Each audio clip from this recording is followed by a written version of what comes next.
bastante importante, bastante especial. He escuchado las exposiciones del día de ayer, que son extractos de la presente información. Se ha abocado un poco más a lo que es síndrome de duelo o trastornos de ansiedad. Hice una observación con relación a que nadie me había citado el neurotransmisor responsable de los estados de ansiedad y factores de estrés. Me habían hablado la parte sintomática, la parte física. Se metieron a lo que es síndrome de duelo, síndrome de trastorno de adaptación, pero nadie me habló de la parte biológica, de la parte médica, de la parte de neurotransmisores y receptores, que para mí es importante que ustedes la tengan como médicos que son, ¿no? Si no, las cosas quedan muy subjetivas. No olvidemos que en el campo de la medicina las cosas son objetivas, ¿no? Un infarto es un infarto, una fractura es una fractura, un accidente cerebrovascular es un accidente cerebrovascular. Entonces, cuando entramos al campo de la psiquiatría, tratamos de ser subjetivos, o sea, tratamos de, con justa razón, por supuesto, de dar interpretaciones clínicas, lo cual es correcto, pero nos olvidamos de la parte, pues, objetiva, de la parte médica, de la parte neurobiológica, de la parte que va a sustentar el tratamiento, ¿no? Si no conocemos esa parte, entonces quedamos como una exposición que se basa en aspectos subjetivos, clínicos, sin sustento, como en otras especialidades médicas, ¿verdad? Esta parte me parece importante, como todas las otras partes demás, toda vez de que entramos al campo de la biología. Y dentro de la biología tenemos que encontrar a la genética, ¿verdad? No olvidemos que el fondo de esta diapositiva son sinapsis neuronales, ¿ah? Cuando hablan de trastornos relacionados con trauma y factores de estrés, fíjense ustedes el fondo. El fondo de la diapositiva es un grupo de neuronas que están en un estado sináptico, que hay una comunicación entre ellas. Entonces, sobre esa base es que nosotros tenemos que manejar la información de esta y las otras psicopatologías, ¿no? Dentro de la historia de estos trastornos relacionados, me parece muy interesante ver a, a, a Hammer, ¿no? Hammer es un psiquiatra estadounidense que se ha dedicado exclusivamente a ver la parte biológica, la parte bioquímica de lo que son los trastornos emocionales, ¿no? O sea, nosotros sabemos que dentro de la biología está la genética y que dentro de la genética no tenemos que olvidarnos que nosotros clasificamos a la genética en dos grandes áreas, ¿verdad? El fenotipo, el fenotipo que vienen a ser las características externas que nosotros heredamos de los padres. Nosotros heredamos de los padres la talla, el color de la piel, el color de los ojos, el color de los cabellos, la forma de caminar, la forma de andar, etcétera, ¿no? La contextura. Lo heredamos de los padres y eso se ve. Y desde el punto de vista genético, eso se llama fenotipo, ¿no? Las características externas. Cuando nosotros escogemos una mascota, vemos las características externas, el fenotipo, ¿no? Quiero que sea así, quiero que sea bulldog, quiero que sea afgano, quiero que sea pastor alemán, quiero que sea siberiano, quiero que sea chisú. O sea, vamos viendo el fenotipo. Pero la parte de la genética que se llama genotipo no se ve. El genotipo no se ve porque a la final la persona nace y no sabemos si va a desarrollar hipertensión arterial, diabetes, hipercolesterolemia, demencias, trastornos tiroideos, que son factores genéticos de tipo genotípico. El genotipo no se ve, está escondido y aparece por determinadas circunstancias del contexto social, que se llama epigenética, que vamos a ver a través de la exposición, o o se va a presentar por factores desencadenantes externos, ¿no? Que se llama, pues, como dije, se llama la epigenética, que tiene que ver con el contexto social, que puede ser un factor desencadenante de la genética, ¿no? Del genotipo que yo tengo dentro de mis células como un código que ya viene estructurado dentro de mi nacimiento. Entonces Hammer, este famoso médico estadounidense, habla que dentro del genotipo aparece el fenotipo. Y el fenotipo viene a ser la estructura de personalidad, que tampoco se ve, porque nosotros somos como un envase, ¿no? O sea, cuando vamos a comprar pues un perfume nos llama la atención de repente el envase, el pomo, el frasco, ¿no? La forma del envase, nos llama la atención la coloración del perfume y de repente utilizamos el perfume y el perfume no huele nada o simplemente es muy feo o simplemente nos da una alergia o nos quema la piel. Entonces los seres humanos también somos así, pues, ¿no? Tenemos un fenotipo que viene a ser la característica externa, pero tenemos un psicotipo y ese psicotipo viene a ser la estructura de personalidad. Y Hammer es el único que estudia el psicotipo dentro de la estructura genética de la personalidad. Entonces todos nosotros venimos ya pues con un perfil estructurado, ¿no? Todos nosotros venimos ya con una serie de factores bioquímicos, de neurotransmisores y receptores. Por eso dicen pues que el cerebro es una caja electrobioquímica. Electro porque las neuronas funcionan con un potencial eléctrico de microvoltios que ustedes lo van a poder observar a través de un electroencefalograma, ¿no? Cuando ustedes ven un electroencefalograma y ven las agujas que se mueven en un papel, lo que están viendo es el impulso eléctrico en microvoltios amplificado con ese electroencefalógrafo. Si no aparecen líneas en el electroencefalograma, significa que ese cerebro está muerto, ¿verdad? Y que sirve de mucha utilidad para el trasplante de órganos, que son criterios para que la persona pueda donar órganos, la muerte cerebral. Entonces, en esta tarde, en esta noche, lo que vamos a hacer es conversar, ¿no? Más que exponer conocimientos, de repente vamos a intercambiar ideas, ¿no?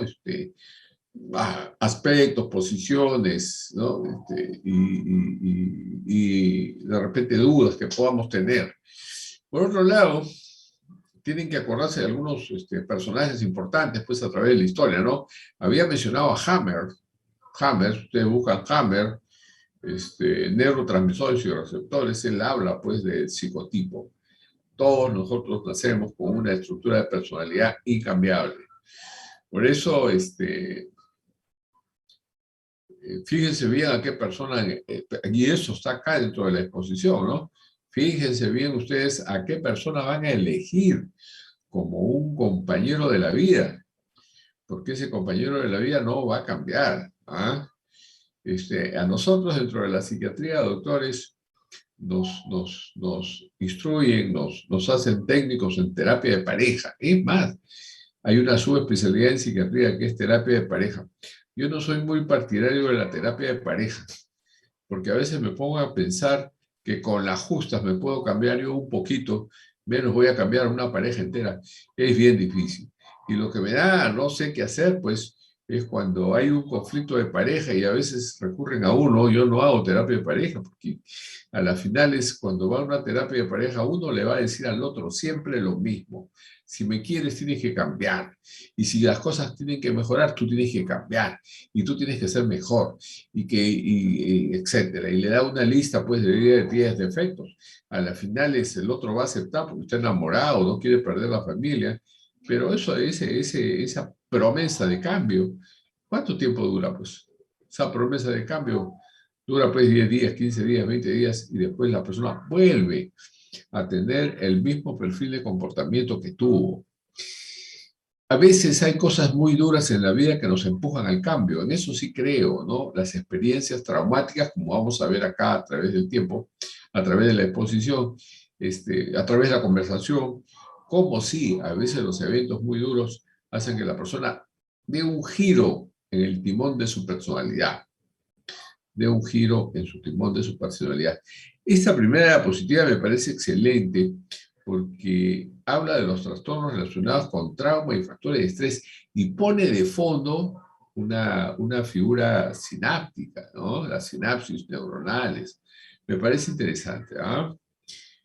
En la siguiente figura, ¿no? En la siguiente diapositiva, vuelve a colocar la sinapsis neuronal y ponen antecedentes, evidencia epidemiológica, dice, ¿no? Antecedentes, vuelve a colocar la sinapsis.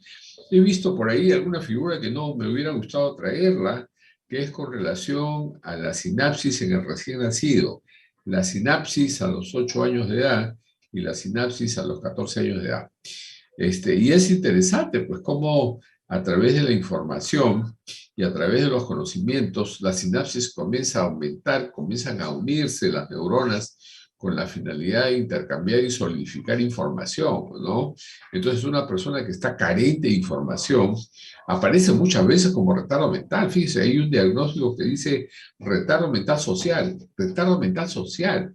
O sea, no es que tenga cognitivamente alteraciones de retardo, sino que le llegó tan poca información que hace que haya poca capacidad de sinapsis. A veces me pongo a pensar, pues, este entendimiento de la escolaridad. Ustedes son personas bastante jóvenes, pero hubo un tiempo, pues, en que los niños iban a kindergarten de edad de 7 años, 8 años, lo pasaban recién y iban a kindergarten, ¿no?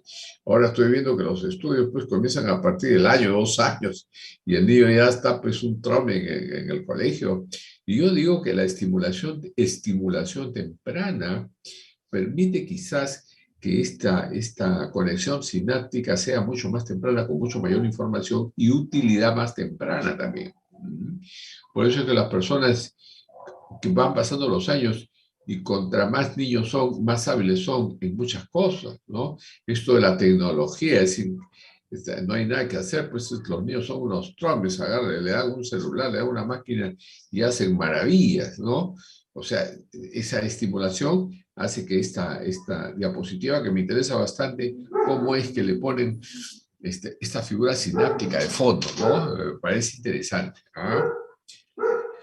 Entonces, la experiencia, ¿no? La experiencia me permite a mí saber qué cosa es un trauma, ¿no? ¿Qué viene a ser un trauma? Bueno, un trauma tiene diferentes significados, ¿no?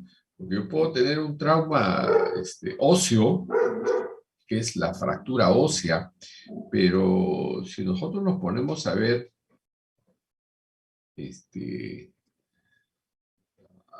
metafóricamente hablando, lo que significa un trauma desde el punto de vista psíquico, a veces yo también me pongo a pensar que puede haber una fractura psíquica, ¿no? Metafóricamente hablando, ¿no? Porque cualquiera de nosotros puede haber pasado situaciones tan duras, que uno ha perdido, pues, las funciones cognitivas, ha perdido la conciencia, y ha perdido, pues, la capacidad de discernimiento y juicio. Por eso es que a veces aparecen... Perdón, Valeria, ¿me hablas? No, doctor, disculpe. Ya, disculpa. Sí, por eso es que a veces me pongo a pensar por qué es que existe ese diagnóstico de psicosis transitoria. Claro, o sea, es tan fuerte el trauma, es tan fuerte la lesión, es tan fuerte el significado del daño, que la persona, estando sana, hace un cuadro psicótico que después se recupera. Después ya no hace psicosis, ¿no? Entonces sí, yo creo que el trauma, metafóricamente hablando, como existe el trauma óseo, también está el trauma psíquico. Y ese trauma psíquico es equivalente a una fractura, en donde las funciones mentales que hablamos la primera clase en la presentación del curso se desconfiguran, se desconfiguran. No se olviden de buscar síndrome de ruina de la configuración, o sea, como que se destructurara las funciones mentales y la persona aparece como si fuera una psicosis, ¿no? Con pérdida de la orientación, pérdida de la atención, pérdida de la memoria, pérdida del juicio también, ¿verdad? Entonces hay una sensación de pérdida de control, una sensación de desconexión, ¿verdad? Y esto pues trae una situación de un significado totalmente diferente de las cosas. Hay una pérdida del significado de las cosas, ¿no? A través de lo que significa trauma. Lógicamente que la experiencia es la que va a golpear, y ahí ponen sobrecarga alostática. Bueno, esa sobrecarga alostática, la palabra alostática tiene que ver mucho con resiliencia, ¿no? O sea, la alostática viene a ser cómo yo respondo a las diferentes situaciones de la vida.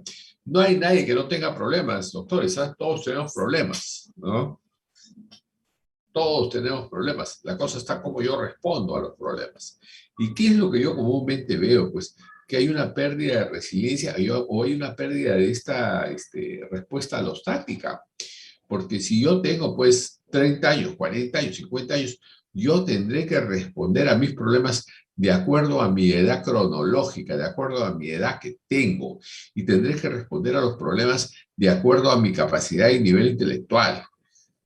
Sinceramente, ¿qué es lo que yo encuentro? Carambas, encuentro personas de 30 años, personas de 40 años que responden a problemas como si tuvieran 15 años, 17 años, 18 años. O sea, hay una incongruencia entre la edad cronológica y la forma de respuesta.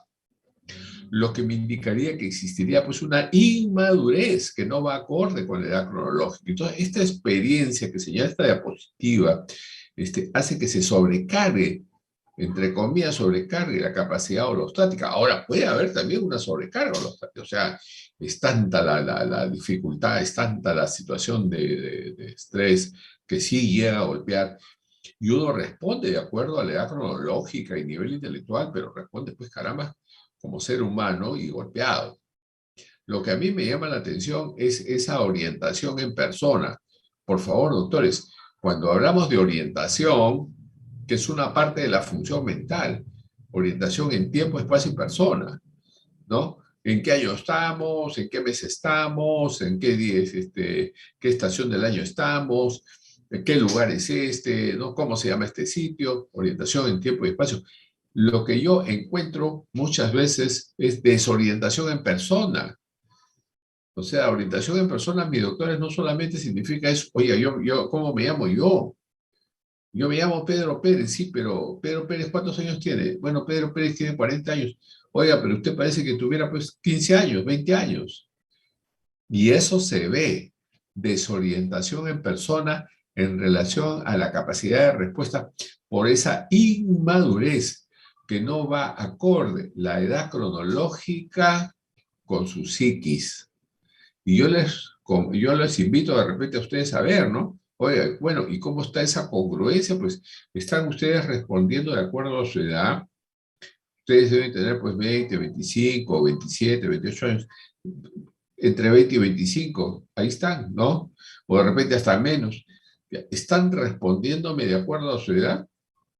A veces se encuentran personas de 20 años que parece que tuvieran 12, 13 años, ¿no? Ya, esa es conciencia de enfermedad, ¿no? Conciencia de enfermedad.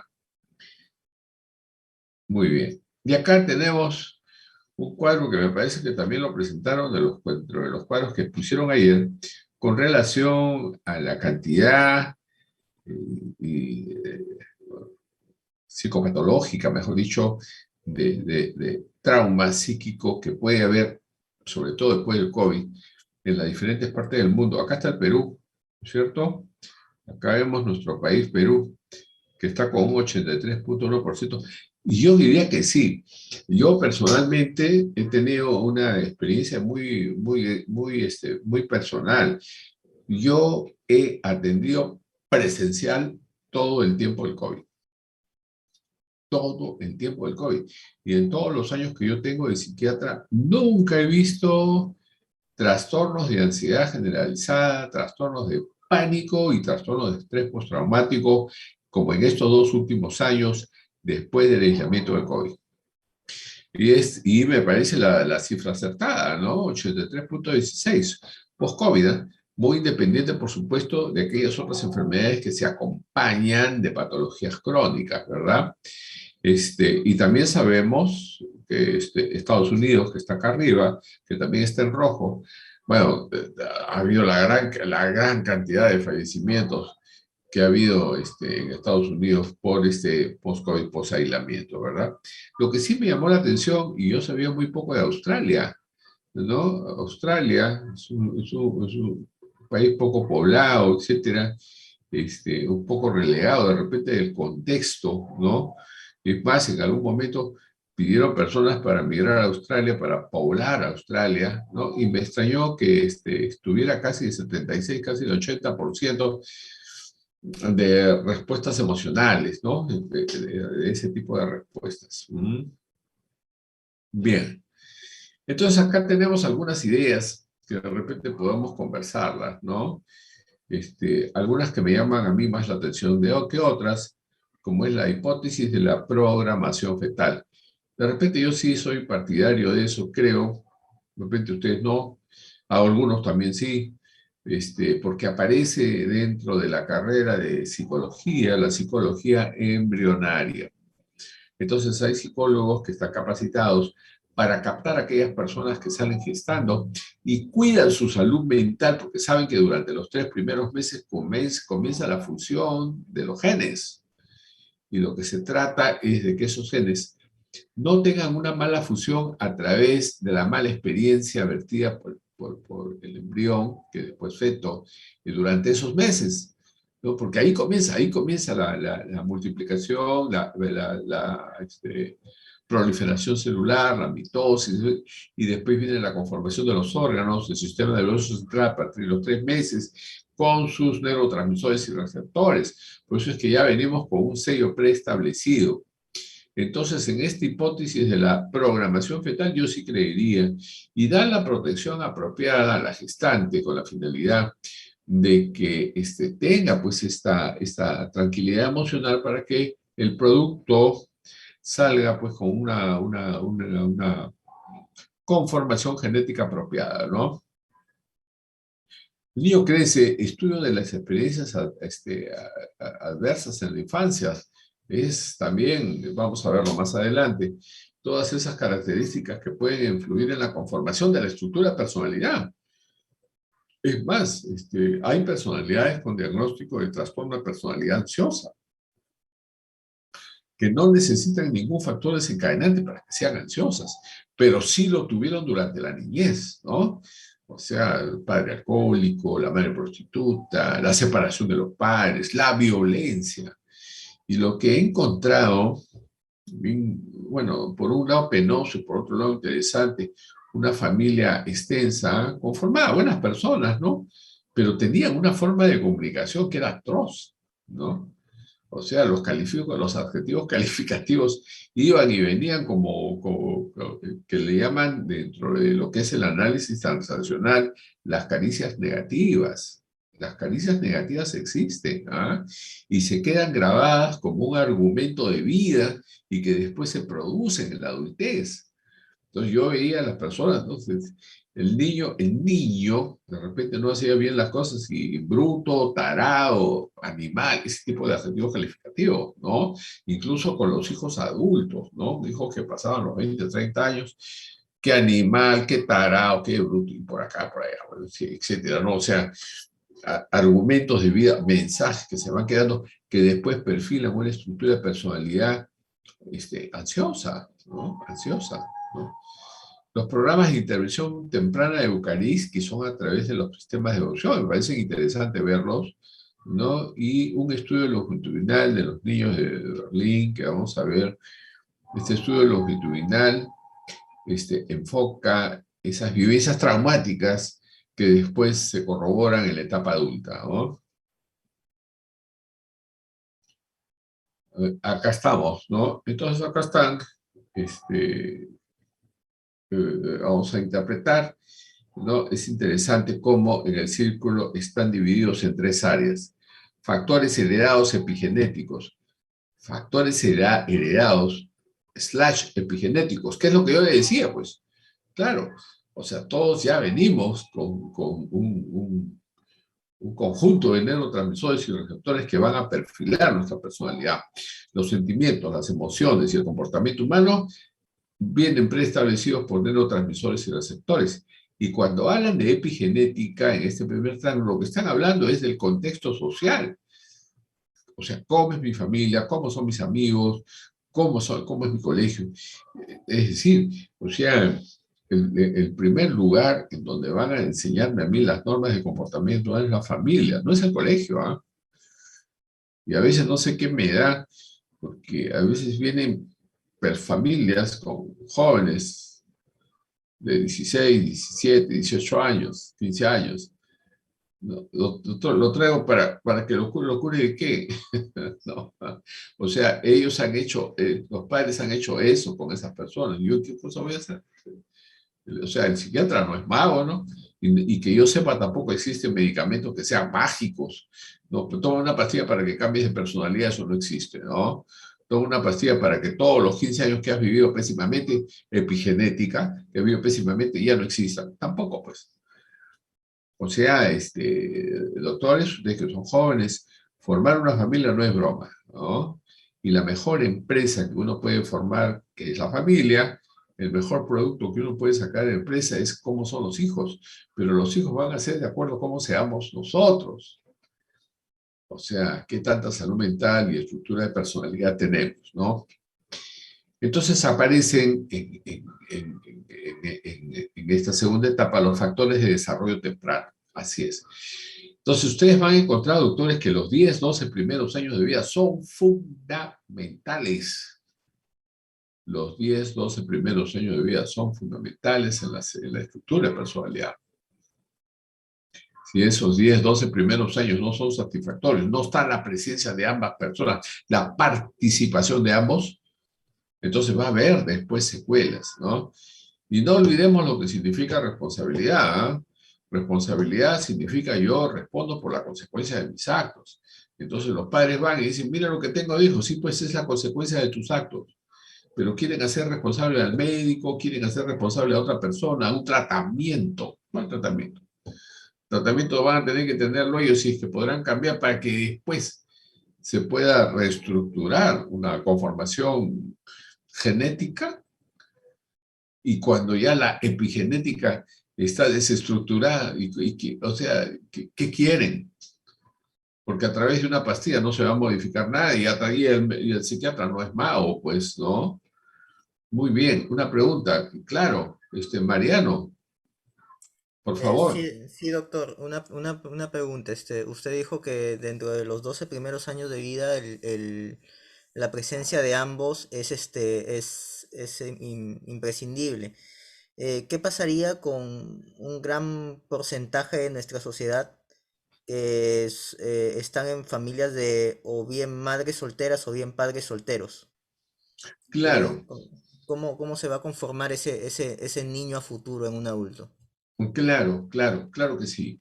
Ahora, vamos a interpretar eso, ¿no es cierto? Los dos son importantes en la conformación, sí, los dos por el proceso de identificación de la persona con su mismo género, ¿verdad? Sin embargo, ¿qué pasa con aquellas personas que son hogares destruidos, se divorciaron? Ya, el hecho que se divorcien no significa que ninguno de los dos deje de asumir su responsabilidad de padres, por un lado. Y por otro lado, la vida no es tan mala, aparecen figuras sustitutas, ¿no? A veces no está el padre por divorcio, pero puede estar el hermano mayor de la mamá, el tío, puede estar el abuelo, ¿verdad? En donde asumen las figuras sustitutas. Ahora, el problema está cuando hay una persona sola. Ahí viene, ¿no? O sea, no hay ninguna otra figura sustituta y hay una sola figura. Ahí esa persona tiene que ser pues la de Superman, ¿no? Porque hay que tener en cuenta que los sexos tienen identificación de género, ¿no? Y no se olviden que nosotros tenemos tres tipos de desarrollo, ¿eh? Tres tipos de desarrollo. El desarrollo físico, ¿no? Y que todos nos ocupamos del desarrollo físico, caramba, que el niño tenga sus vacunas, su buena alimentación, que el niño sea sano y fuerte. El desarrollo psíquico, que tenga una buena salud mental, que sea inteligente, que estudie, y el desarrollo psicosexual, que nadie lo toca. Entonces, para que exista el desarrollo psicosexual, tiene que haber una imagen de representatividad para que yo copie modelos de acuerdo a mi identidad del género. Ahí de repente pudiera haber algún signo de interrogación, ¿no?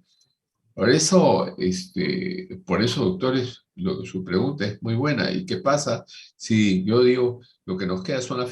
Número uno, yo me puedo divorciar de una persona, pero mis obligaciones y mis responsabilidades no acaban. Yo puedo estar divorciado, pero debo seguir siendo buen padre. Y ahí, por eso es que cuando entran a situación de divorcio, entran en los medios alternativos de resolución de conflictos. Y en los medios alternativos de resolución de conflictos, que yo creo más en eso que la terapia de pareja, en los medios está la conciliación, pues, y en la conciliación está la negociación también. En esa conciliación y negociación se va a ver la transparencia de cada uno de ellos con la finalidad de que, si bien es cierto la relación afectiva terminó, lo que no ha terminado es la función de padre, ¿no? Que sería lo ideal, doctor, ¿no? O sea, lastimosamente también tenemos otra respuesta, ¿no? Los sentimientos no se compran, los sentimientos no se obligan, los sentimientos no se empujan, los sentimientos nacen, ¿no? Y a veces tenemos la desventaja de que no nace pues el sentimiento. Si no nace el sentimiento, entonces la responsabilidad no se va a asumir, ¿no? Esa es la realidad. Pues es que después aparecen los trastornos de personalidad, ¿no? Las personalidades inseguras, las personalidades inestables, las personalidades psicopáticas, los síndromes de estrés postraumático aparecen después en la etapa adulta por situaciones de la epigenética. Por eso es que acá, en nuestra diapositiva dice, mire, ¿no?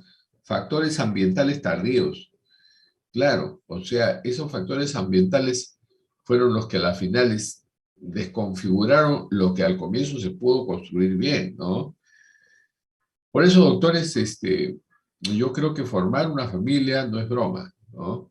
Hay que tener conocimiento, cuáles son los criterios de elección que yo voy a tener para escoger una pareja. El problema de nosotros es que somos genéticamente muy fenotípicos. Carambas, me gustan sus ojos, me gusta su pelo, me gustan sus piernas, me gusta su cuerpo. Estoy enamorado, soy feliz. Sí, pero no estás viendo el psicotipo, no estás viendo el genotipo, que vienen a ser las características internas del ser humano. O sea, nosotros somos un producto. Una cosa es cómo me veo y otra cosa es cómo soy yo dentro. Y en ese sentido, en los criterios de elección, se tiene que ver el genotipo y el psicotipo, la calidad humana, la calidad de persona, los parámetros, la conciencia moral y social.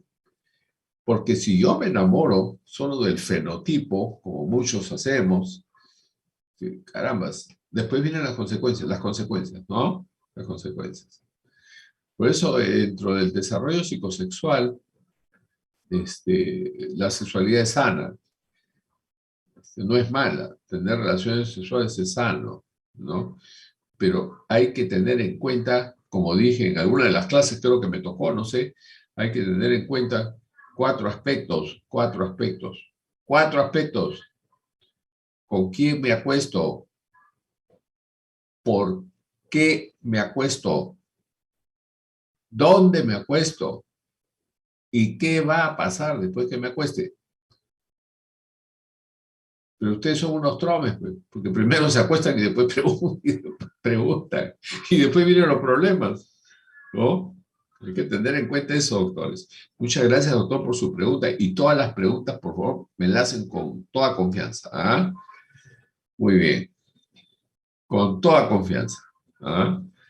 Y acá está, doctor. Justamente su pregunta lo podemos resumir también acá. ¿Qué encontramos? Estudio de las experiencias adversas en la infancia. Por eso es que después se conforma esa estructura de personalidad. Bueno, ¿qué ha pasado acá, pues? ¿Ha habido abuso físico, ha habido abuso emocional o ha habido abuso sexual? ¿Qué cosa ha habido? Y ojo, que el abuso sexual no esperemos que aparezca el monstruo de la bajada de Armendáriz o el monstruo enmascarado para la relación sexual. Como conocemos en los estudios de la sexualidad, el violador y la persona que toca está en la familia, está cerca y hay descuidos con relación a eso, ¿verdad? ¿O qué cosa ha habido? Pues ha habido una negligencia, tanto física como emocional. ¿Qué cosa es una negligencia? Negligencia. Lo que tuve que hacer no lo hice. Eso es una negligencia. Negligente. Lo que tuve que hacer no lo hice.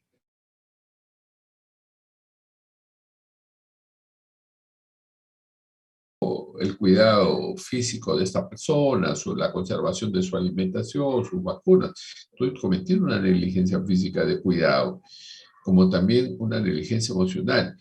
Mi familia, mis hijos, tienen derecho a la mejor sonrisa, a mi mejor ánimo, a mi mejor alegría, a mis mejores palabras.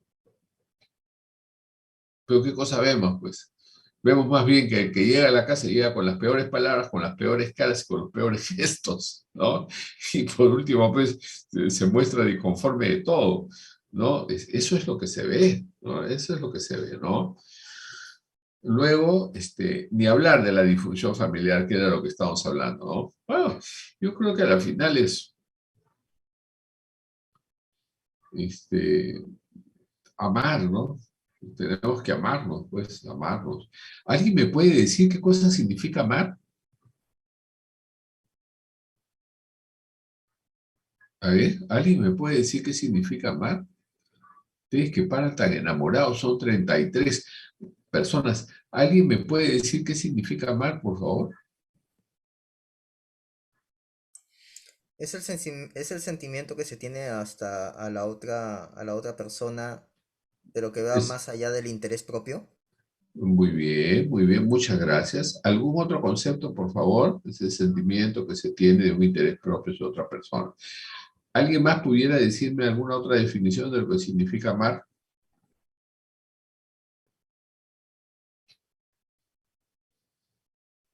Por favor. Buscar el bien de la otra persona. ¿Cómo, hija? ¿Cómo dices, doctora Ana? A buscar el bien, el bienestar de la otra persona. Buscar en mejorar a la otra persona, ¿sí? Puede ser, muy bien, buscar en mejorar a otra persona. ¿Alguna otra definición más? Otra más. ¿Qué dice Lorena? Que acá veo su nombre. ¿Me podrías decir qué significa amar, por favor?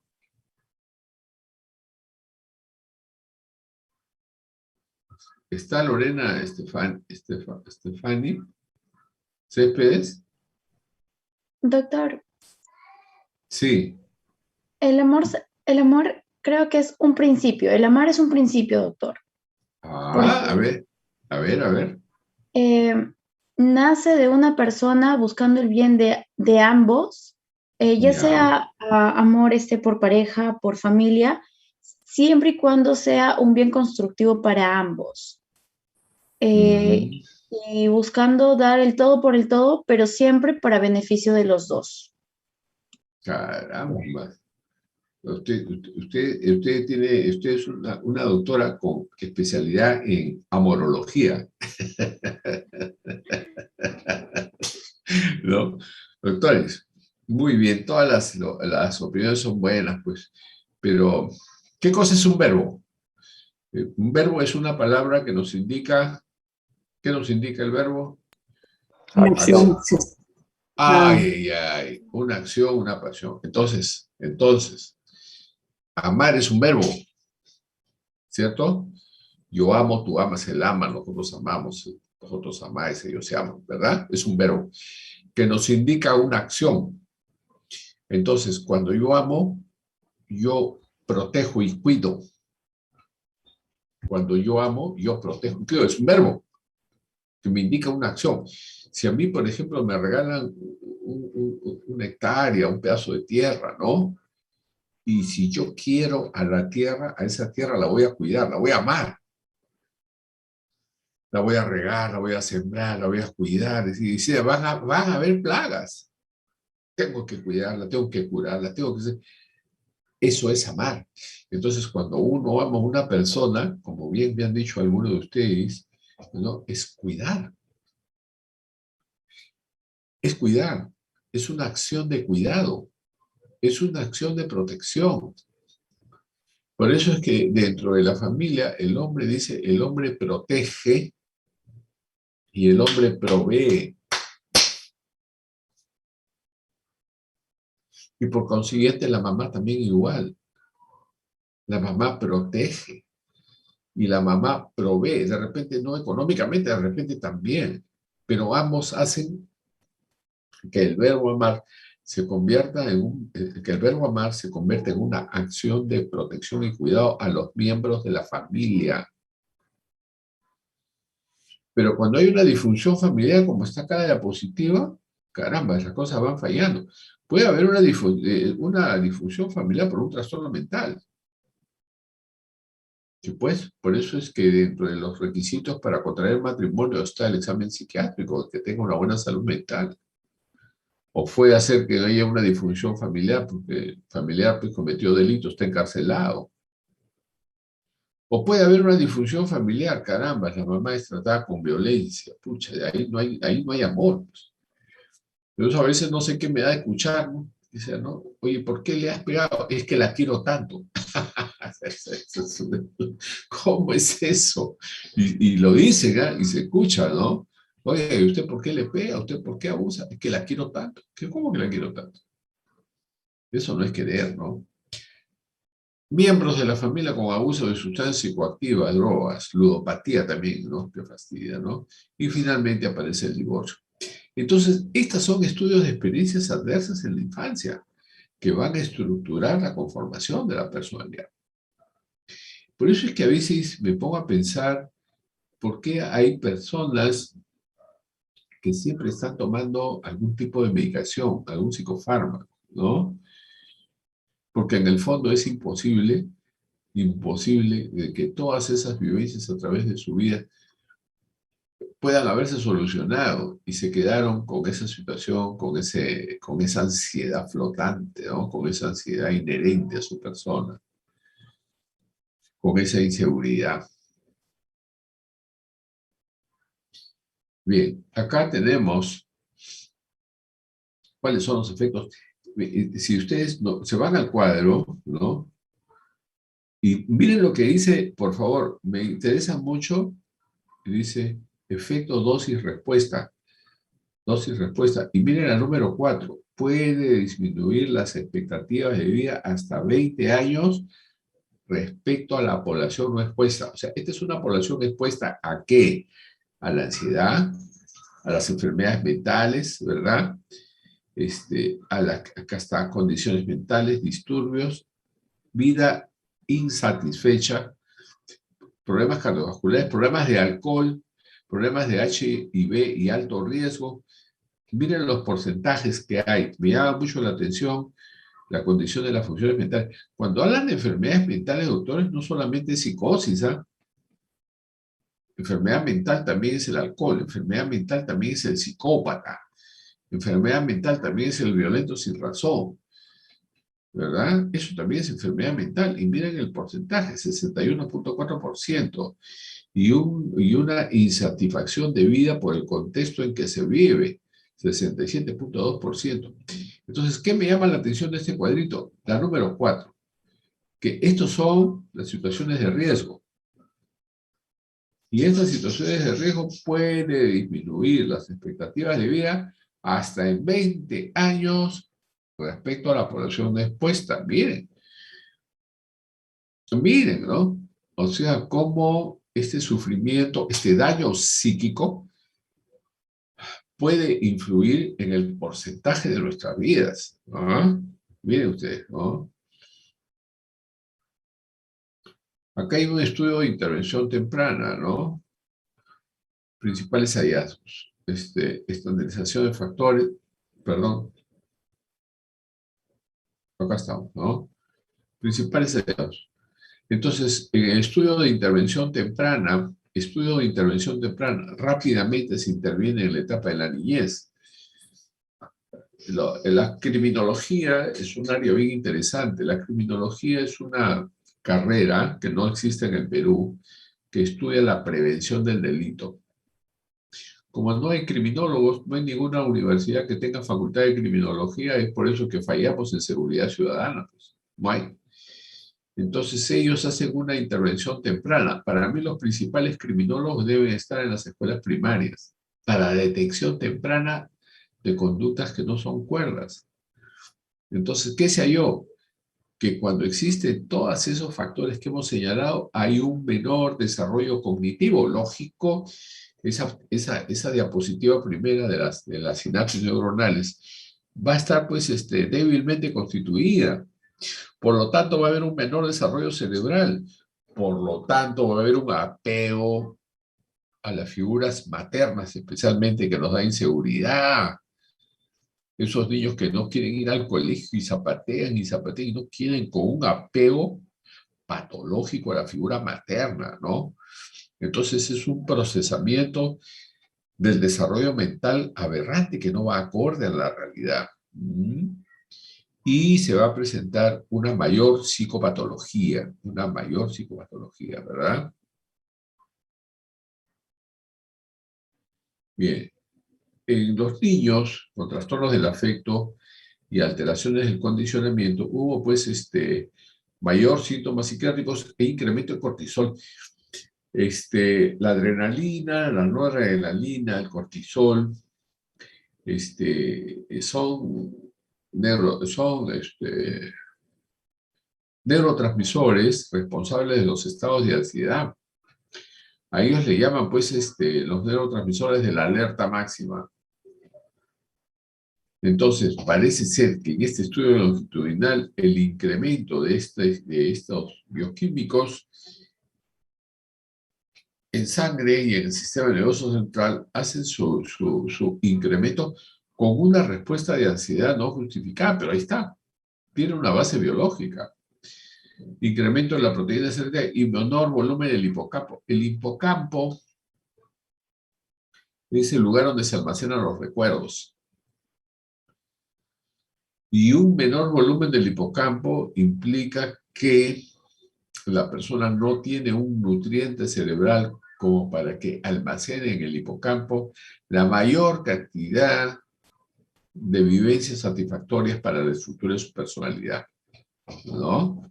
Entonces, mire cómo llega a tener alteraciones biológicas, que más adelante vamos a ver otras más en la estructura de personalidad. Entonces hay una conducta de evitación, los riesgos, ¿no?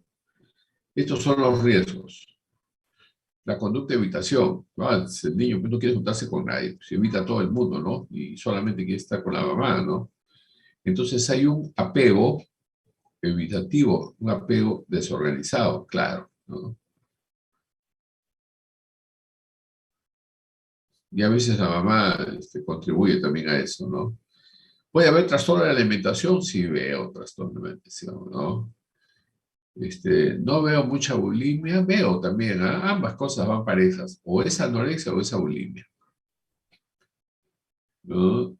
Ni hablar de las adicciones, pues, ¿no? Las conductas adictivas aparecen en la adolescencia y nos hace huir de la realidad.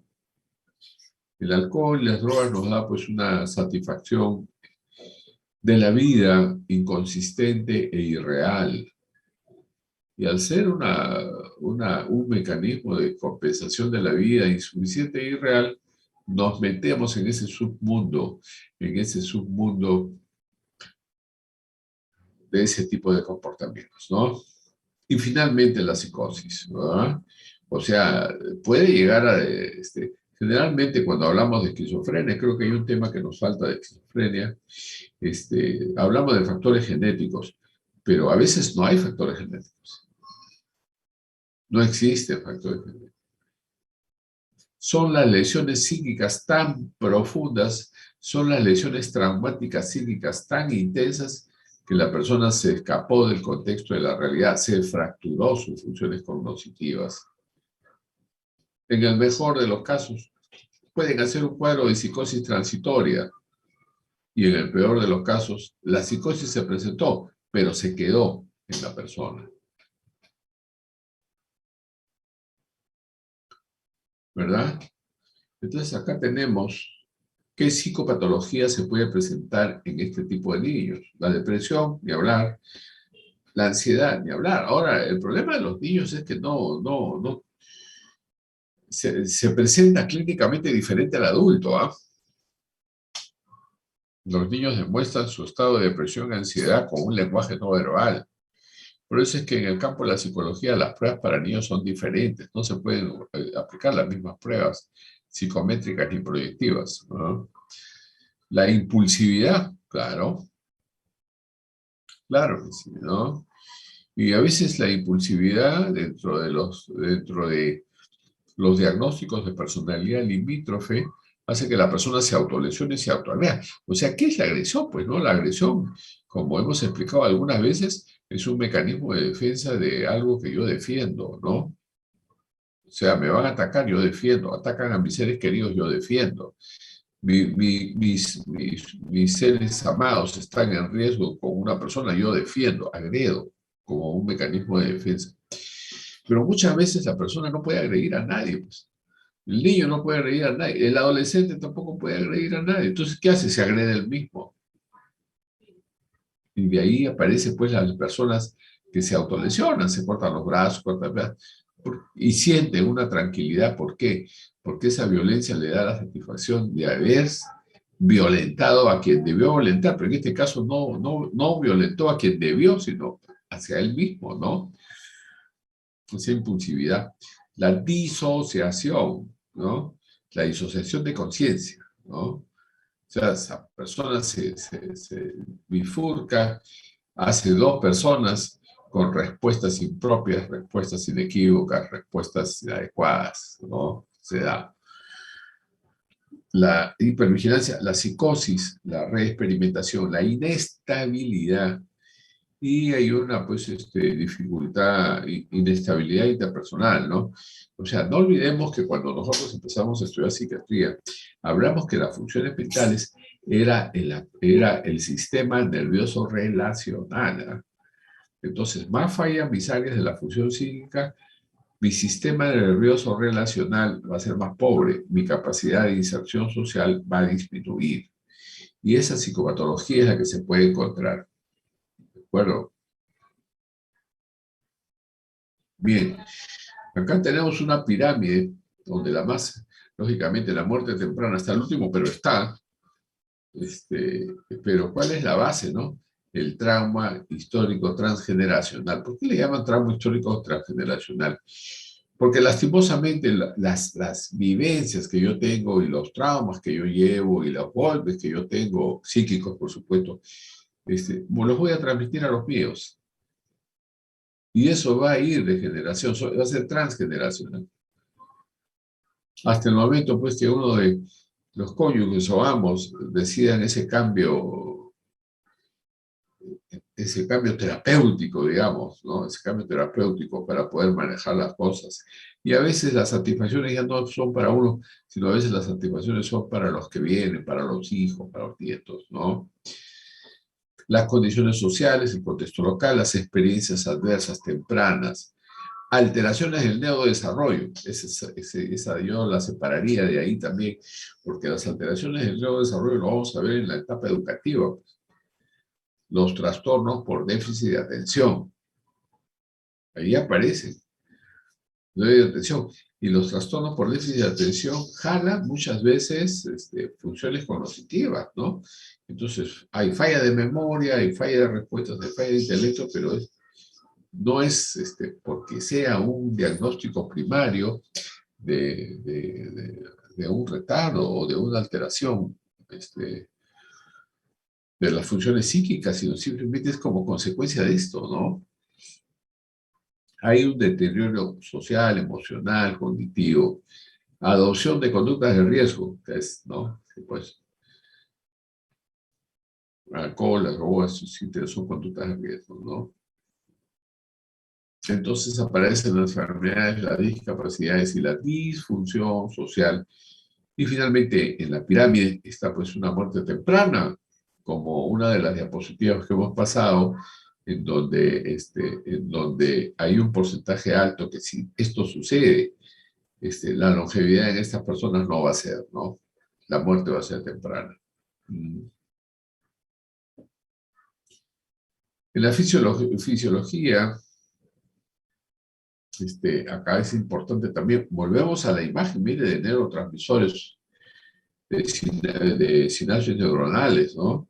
¿Y por qué? Vamos a ver, ¿no? La carga holostática sobre cada programación autogénica. Vamos a ver en qué consiste esto. Que acá está, por acá está. Entonces, las neurociencias en redes. Entonces, entramos a los conceptos de neurociencias. Entonces, el ambiente, que viene a ser la epigenética, el organismo de uno mismo, cómo responde a ese contexto social, mi cerebro y sus funciones mentales, ¿no? El sistema, el circuito que tiene mis funciones mentales y esto va a depositar en una neurona con la sinapsis y qué alteración molecular, o sea, qué neurotransmisor va a estar comprometido, que vienen a ser las neurociencias en redes o que vienen a ser los conceptos previos de la enfermedad mental. O sea, para yo conocer una enfermedad mental, yo tengo que tener estos parámetros, ¿no?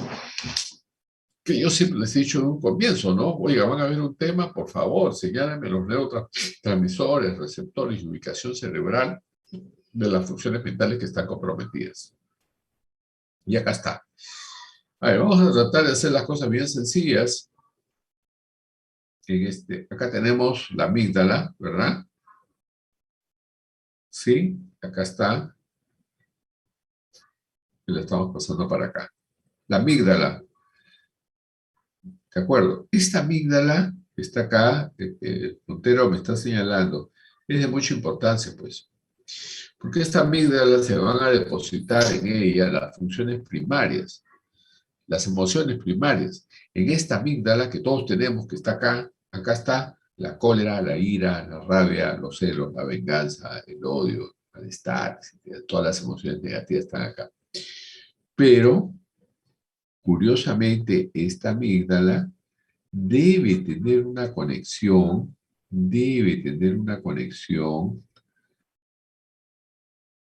con el lóbulo, acá está, el lóbulo prefrontal, cognitiva. Regulación cognitiva, acá está, regulación cognitiva. Entonces, si yo tengo esta comunicación hacia acá, ¿verdad? Hacia acá, amígdala, lóbulo prefrontal, yo voy a tener una regulación de mis funciones primitivas. Entonces, ahí aparece lo que se llama, pues, la inteligencia emocional, en donde yo voy a tener un mecanismo sobre el cual yo voy a controlar mis emociones, lo cual es bien difícil, ¿no? Pero sí, se ha visto que las personas con violencia, con ansiedad, con estrés, etcétera, exagerados, que llegan a extremos, no existe esta comunicación entre la amígdala, que está acá en grande, ¿no? Y el lóbulo prefrontal. Y es más, en las personas altamente violentas, la amígdala es más pequeña que el resto, que son las detecciones anatómicas que se han encontrado en los hallazgos de estudio de este tipo de personas. Entonces, acá está las amenazas, sistemas sensoriales, está lóbulo temporal y otras, ¿no? El lóbulo temporal están las memorias, ¿no? Los mapas cognitivos y los esquemas, que son los sistemas sensoriales. Bueno, todos funcionamos en base también a vivencias, y las vivencias son las memorias que se almacenan en el hipocampo, pero que las áreas medias del lóbulo temporal las va a conservar, ¿no? Y se va a comunicar con el hipocampo para traerlas al presente o no, o de repente ignorarlas, ¿no? La amígdala, acá estamos, circuito cognitivo cortical, que era lo que estamos explicando, que ahí se almacenan las emociones, tiene que haber este circuito con la corteza frontal, ¿verdad? Esto va a ser pues un aprendizaje de retroalimentación, De tal manera de que si yo tengo una buena conexión de la amígdala con mi circuito cognitivo cortical y mis sistemas sensoriales que vienen a ser la memoria, entonces mis reacciones, mi aprendizaje por retroalimentación va a ser positivo, ¿no? Va a ser positivo, ¿no? Entonces hay unas reacciones defensivas, hay una reactividad cerebral, así es, y hay una retroalimentación corporal. Yo creo que las neurociencias tienen mucho avance, pero si no las aplicamos en nuestra vida diaria, o sea, cuando uno estudia algo, tiene que servirle para aplicarlo en sí mismo. Esa utilidad debe tener. Entonces, yo tengo que saber que mis emociones primarias, que todas las tenemos, están en mi amígdala, ahí están.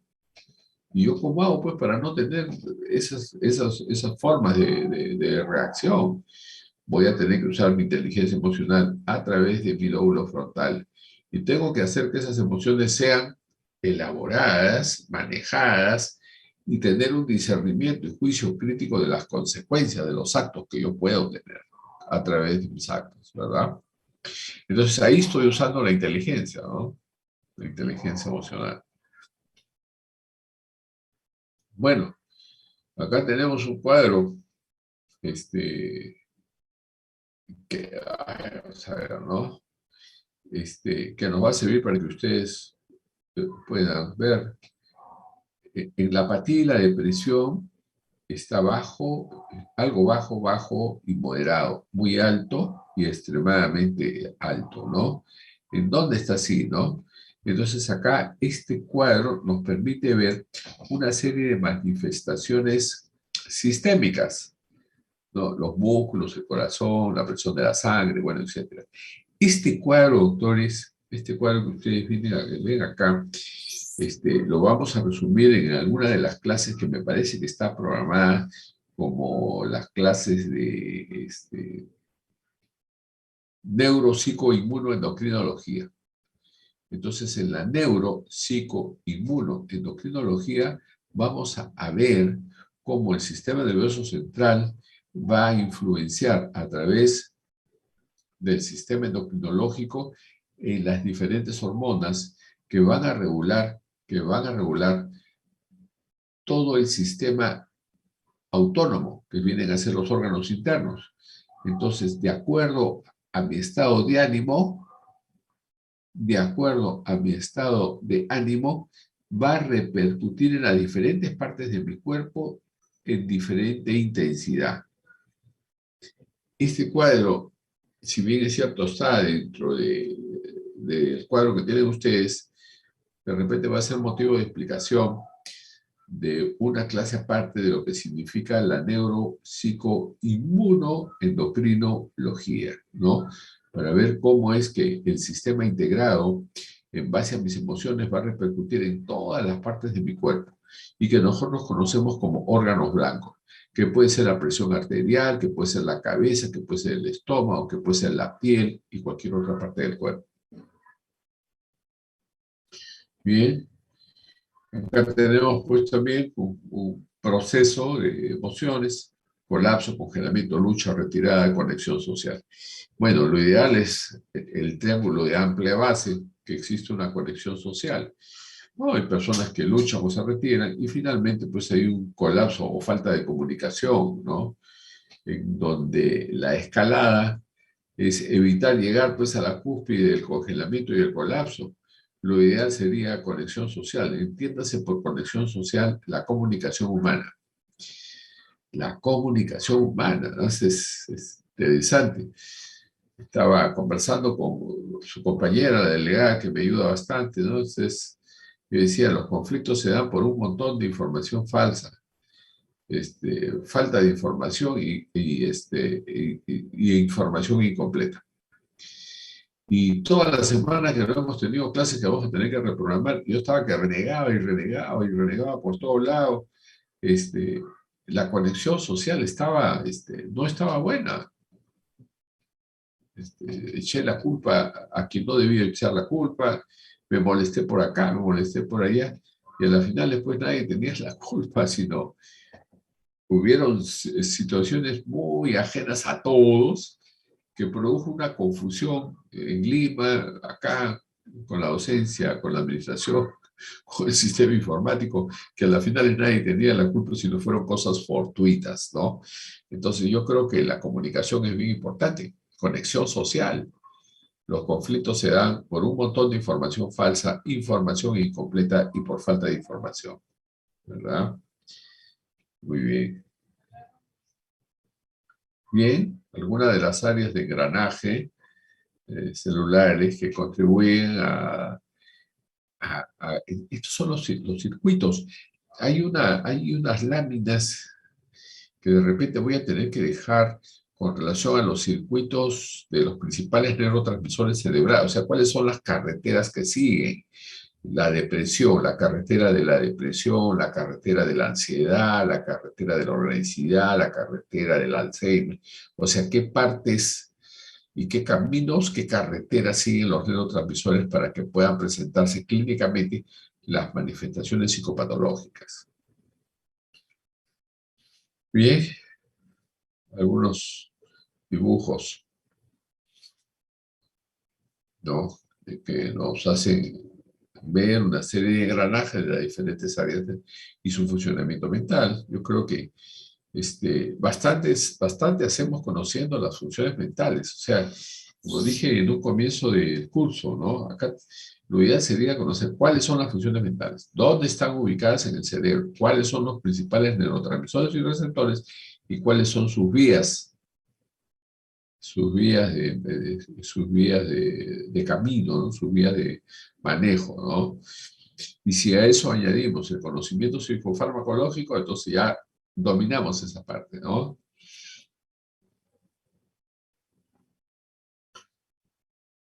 Imágenes, memoria del trabajo visual, el yo, memoria episódica, memoria del trabajo visual, la fisiopatología. Ah, está, ¿no? Muy bien. Este dibujo es interesante, doctores. Este dibujo es interesante.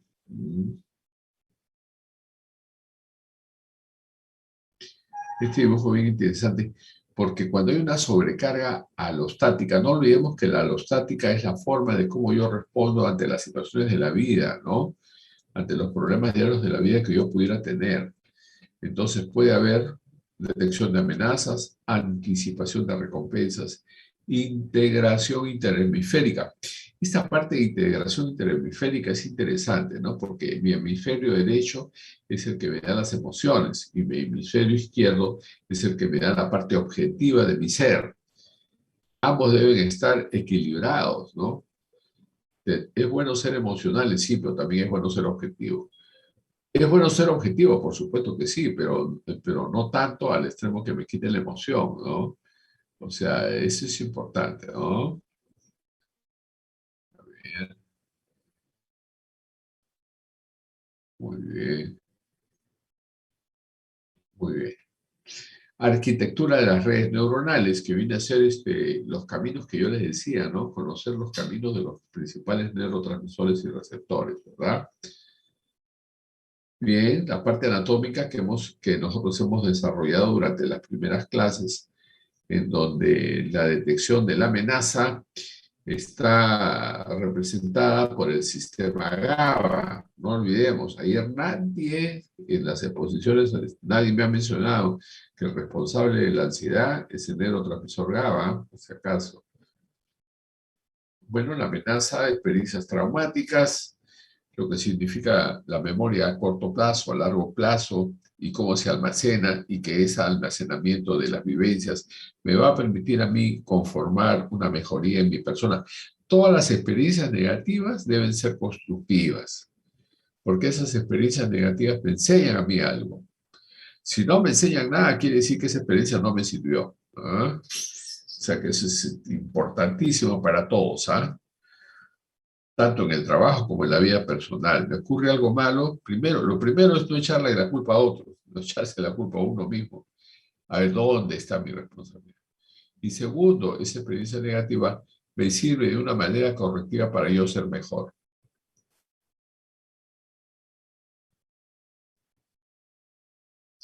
Y eso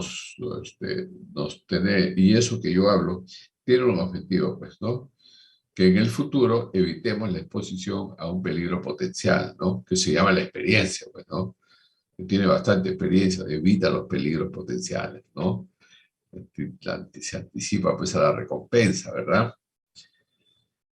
La integración interhemisférica que compensé, o sea, nosotros tenemos los lóbulos frontales, temporales, occipitales, pero nos olvidamos de un lóbulo que casi nadie lo menciona, es el istmo. El istmo es el que integra los hemisferios, es un lóbulo que une ambos hemisferios, muy pocas veces lo nombramos. Y si ustedes entran istmo, funciones, ahí están las funciones. Entonces, ese lóbulo más bien debería tener tanta importancia para poder entender por qué es que este lóbulo tiene la importancia de poder unir, ¿no es cierto? De poder unir el aspecto emocional con el aspecto racional. Emocional, lóbulo derecho, racional, hemisferio izquierdo. ¿Verdad? Muy bien. Patrón de sensibilidad.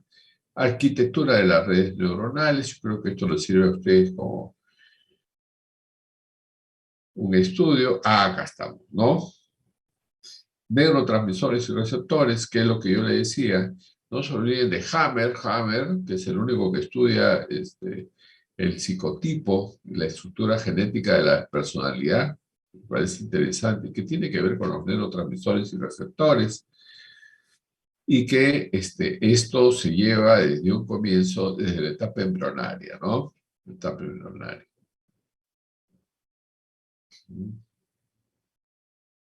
Bien. Efectos del cortisol, así es. Están hablando del cortisol, ¿verdad? Mejora la transmisión sináptica, así es, porque es el aprendizaje para la sobrevivencia. No olvidemos que la ansiedad no es mala, ¿eh? La ansiedad nos pone en una alerta para que podamos manejar las situaciones difíciles. Es mala cuando nos bloquea y ya no podemos hacer nada, ¿verdad?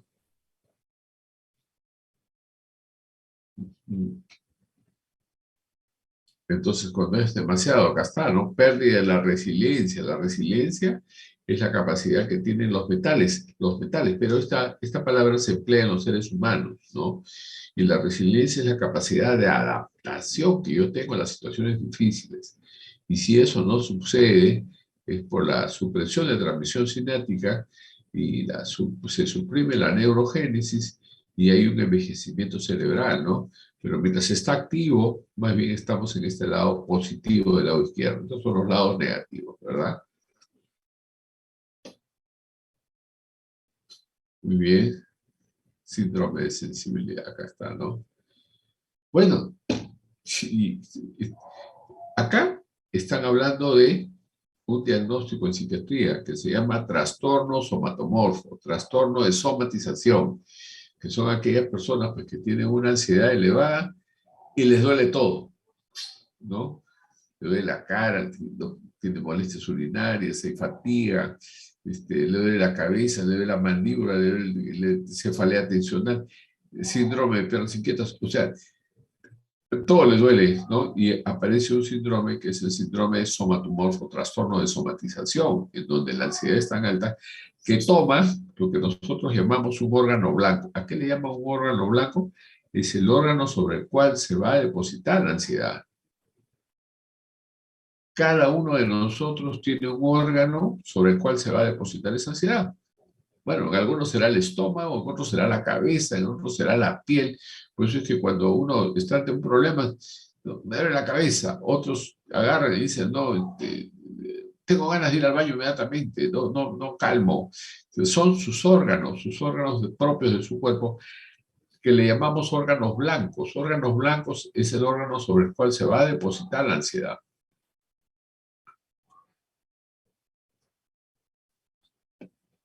Doctor, ¿hay un órgano solo por la persona o pueden ser múltiples órganos a la vez?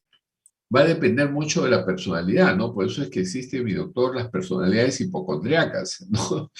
O sea, le duele hasta la uña, pero generalmente todos tenemos un órgano blanco, ¿no? Hay personas, por ejemplo, que se le cae el cabello, ante situaciones de tensión, comienzan a caerse el cabello, otras les sale caspa, otros les sale eczemas en la piel, otros se les afloja el estómago, ¿no? Se van al baño, se van al baño a cada rato, otros le dan ganas de orinar a cada rato, otros el órgano cardiovascular, ¿no? Tengo presión alta, palpitaciones, van a emergencia y está normal. Ese es su órgano blanco, pues. Ahora, lógicamente, que de acuerdo a la estructura de personalidad, puede haber más de un órgano blanco, ¿no? Puede haber más de uno, ¿verdad? Muy bien. Es interesante, es interesante. Tomen esto como una conversación, ¿no? No lo tomen como algo rígido, tómenlo como una conversación, como un intercambio de ideas. Yo he visto que ustedes, dígame. Doctor, y eso sobre el órgano blanco que usted dice, ¿se origina en cualquier momento? Me imagino que la persona ha tenido que haber sufrido un cuadro de estrés bien grande para que empiece a desarrollar esa situación. No, no, mi doctora. Porque cada uno de nosotros ya tiene un órgano blanco, doctora. A ver, cuando usted está con los nervios medio tambaleados, ¿por qué le da a usted? Algo tiene que darle. A algunos le da hambre, por ejemplo, comienza a comer un montón. Es el órgano blanco, es el aparato digestivo. No sé qué le dará a usted, ¿por qué le dará a usted? A mí me da unos dolores de cabeza, pero que se originan desde como contractura muscular y es un martillo de cabeza que no me deja dormir. Que no la deja dormir. Y acá está, pues, mi doctora, mire, cefalea tensional y migraña. Acá está, como órgano blanco. Ya, pero ese es su organismo. Su organismo ya aprendió a que la ansiedad se vaya por ahí, ¿verdad?